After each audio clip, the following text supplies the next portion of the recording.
Imaginez un instant que la Russie, avec l'aide de son armée, saisisse sans préavis 2 pétroliers américains, et ce en pleine mer internationale.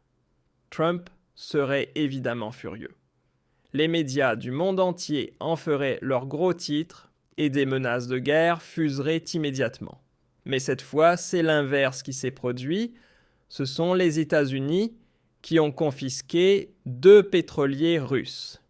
Hier soir, des vidéos spectaculaires ont fait surface montrant les Américains abordant les navires russes avec des hélicoptères et des unités de marine.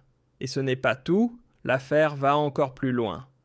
Trump a également complètement changé d'avis à propos de l'attaque de drones ukrainienne contre la villa de Poutine. Et ce qu'il a déclaré hier m'a véritablement choqué. Ce qui se passe depuis hier n'est ni un malentendu, ni une erreur, ni un simple hasard. Quelque chose a silencieusement changé, et c'est d'une telle ampleur que Poutine a même envoyé un sous-marin nucléaire en direction des États-Unis. Et le plus fou, c'est que le pétrolier russe saisi transportait apparemment une cargaison secrète susceptible d'avoir un impact sur la guerre en Ukraine. Vous voyez, il s'est passé énormément de choses. Plongeons ensemble dans cette escalade incroyable. C'est parti. Hier soir, dans les eaux internationales, les États-Unis ont arraisonné 2 pétroliers russes, et selon les premières estimations, il s'agirait de sommes colossales en jeu. Comme justification, on nous sert des sanctions et de vieux textes juridiques, soi-disant toujours valables, des paragraphes poussiéreux qui n'ont plus rien à voir avec la réalité actuelle. Et là, il faut poser la question sans détour, depuis quand les États-Unis se prennent-ils pour les maîtres des océans, décidant qui peut transporter quoi et où ? Parce que normalement, la navigation internationale, c'est censé être la neutralité, le libre-échange. Pas des confiscations arbitraires sous des prétextes juridiques douteux. Alors, appelons un chat. Quand un État saisit des navires étrangers pour faire pression économique, historiquement, ça s'appelle de la piraterie tout simplement. Et oui, ces dernières semaines, les Américains ont certes aussi intercepté des pétroliers liés au Venezuela, mais là, ce n'est pas du tout la même histoire. Cette fois, ce sont des navires sous pavillon russe. Et ça, c'est extrêmement dangereux. Même les grands médias ont rapporté hier soir des détails incroyables. Les États-Unis ont saisi un pétrolier battant pavillon russe dans l'Atlantique Nord, après une longue poursuite, a confirmé le commandement européen des forces américaines, précisant que l'opération avait été menée pour des violations alléguées des sanctions américaines contre le transport maritime. Selon plusieurs sources, la Russie aurait dépêché un sous-marin et d'autres navires pour protéger ce navire, alors que dans les Caraïbes, les forces américaines interceptaient également un second cargo, officiellement sans pavillon, mais lié à des activités similaires. D'après les informations disponibles, le pétrolier sous drapeau russe avait réussi à échapper à une tentative d'inspection américaine il y a plusieurs jours dans la zone des Caraïbes avant d'être poursuivi à travers l'Atlantique, jusqu'à son interception finale près de l'Islande et du Royaume-Uni. Et attendez, retenez bien ça, les Américains n'ont pas seulement intercepté un navire, ils en ont capturé 2, ce qui représente une escalade considérable. On se serait cru dans un vrai film d'action, des hélicoptères américains survolent la mer, tandis que des unités de la garde côtière montent à l'assaut du Sofia pour mettre ce pétrolier sous leur contrôle au large des Caraïbes, une scène saisissante qui choque même les observateurs les plus aguerris. Selon les autorités américaines, ce navire faisait partie de ce qu'on appelle la flotte fantôme, une série de tankers qui contournent les sanctions pour acheminer du pétrole vénézuélien vers l'Asie, malgré l'embargo en vigueur. Alors oui, comme vous pouvez l'imaginer, les Américains ont déployé des hélicoptères de combat et des troupes d'élite des marines pour mener l'opération. Et maintenant, imaginez un instant si à cet exact moment des navires de guerre russes avaient surgi à l'horizon, cela aurait pu tourner au pire scénario imaginable. Franchement, je n'ose même pas imaginer ce qui aurait pu se passer si les deux camps s'étaient affrontés à ce moment-là. C'est effrayant rien que d'y penser.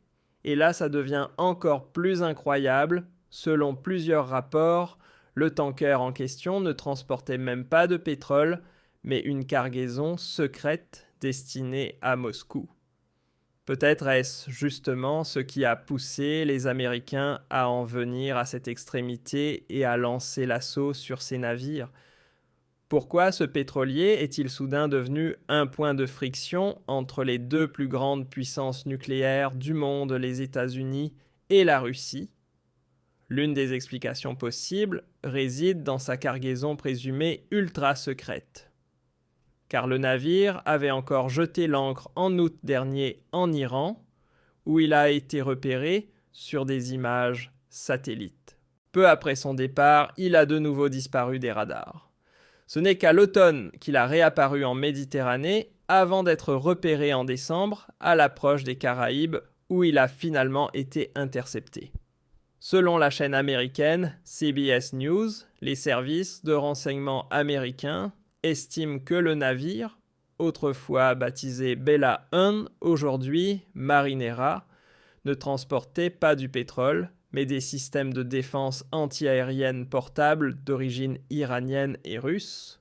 Autre élément explosif, l'équipage n'aurait pas été composé de civils mais de militaires, liés au régime du dictateur vénézuélien Maduro, récemment arrêté.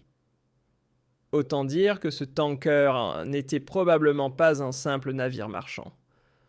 D'accord, selon ce rapport, Poutine aurait donc évacué du Venezuela du matériel militaire sensible, ainsi que du personnel armé, et il semble clair que les services de renseignement américains en aient eu connaissance.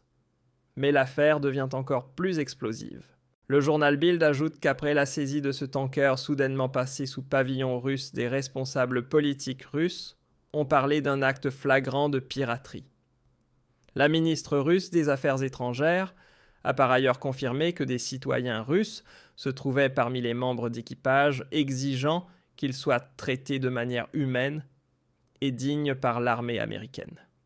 À partir de là, il suffit de relier les points. Poutine aurait manifestement déployé des militaires russes au Venezuela probablement pour faire fonctionner ses systèmes de défense antiaérienne. Et surtout, cela ne devait en aucun cas être rendu public. Car si un conflit ouvert avait éclaté entre le Venezuela et les États-Unis, et que l'on découvrait ensuite que la Russie combattait activement aux côtés de Caracas, cela aurait représenté un scénario catastrophe absolu pour le Kremlin. Oui, cela aurait alors eu des conséquences massives, y compris pour l'Ukraine. Car dans un tel scénario, les Américains auraient très bien pu décider d'envoyer leurs propres troupes directement sur le sol ukrainien. Et cela expliquerait aussi pourquoi Poutine est allé jusqu'à dépêcher un sous-marin nucléaire et 2 navires de guerre pour tenter de sauver ce pétrolier. Rien de tout cela ne ressemble à une réaction banale. Vous le voyez bien, quelque chose de très grave est en train de se préparer en coulisses. Et si vous estimez que ce travail d'analyse est important, vous pouvez déjà laisser un like. Mais continuons, car ce n'était toujours pas la fin de l'histoire. Car maintenant, ça devient vraiment fou. Vous vous souvenez sûrement du prétendu attaque de drones ukrainiens contre la villa de Poutine, n'est-ce pas ? Et vous vous rappelez aussi à quel point Donald Trump avait condamné cet épisode.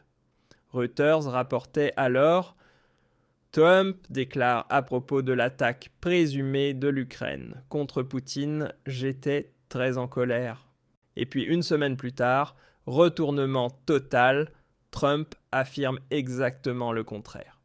Toujours selon Reuters, il déclare désormais ne pas croire que l'Ukraine ait attaqué la résidence de Poutine, contrairement à ce qu'affirme Moscou. Une volte-face à 180 degrés qui ne passe pas inaperçue. Et c'est précisément là que la situation devient vraiment délicate. Car juste après cette déclaration de Trump, la tension en mer a soudainement explosé. Quelque chose de majeur s'est manifestement produit en coulisses, quelque chose qui a provoqué un changement brutal et extrêmement rapide dans les relations entre la Russie et les États-Unis. Cela a-t-il un lien avec l'opération américaine au Venezuela et la capture de Maduro? Est-il possible que Donald Trump en ait assez des manœuvres et des jeux d'influence et qu'il ait décidé de passer désormais aux actes plutôt qu'aux paroles? Quoi qu'il en soit, il y a de quoi s'inquiéter. Personne n'a besoin d'un nouveau conflit majeur et encore moins d'un retour à une forme de guerre froide entre les deux plus grandes puissances nucléaires de la planète. Petit rappel au passage, les États-Unis disposent d'environ 6800 ogives nucléaires et la Russie en possède près de 7000. Il ne s'agit donc pas de n'importe quel pays, mais bien de deux superpuissances nucléaires face à face. Et comme je l'ai déjà dit, la saisie des deux pétroliers n'était que le début.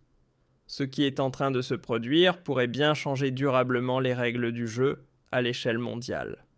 Alors qu'en pensez-vous? Pourquoi assiste-t-on soudain à une détérioration aussi brutale des relations entre les États-Unis et la Russie? N'hésitez pas à partager votre avis dans les commentaires sous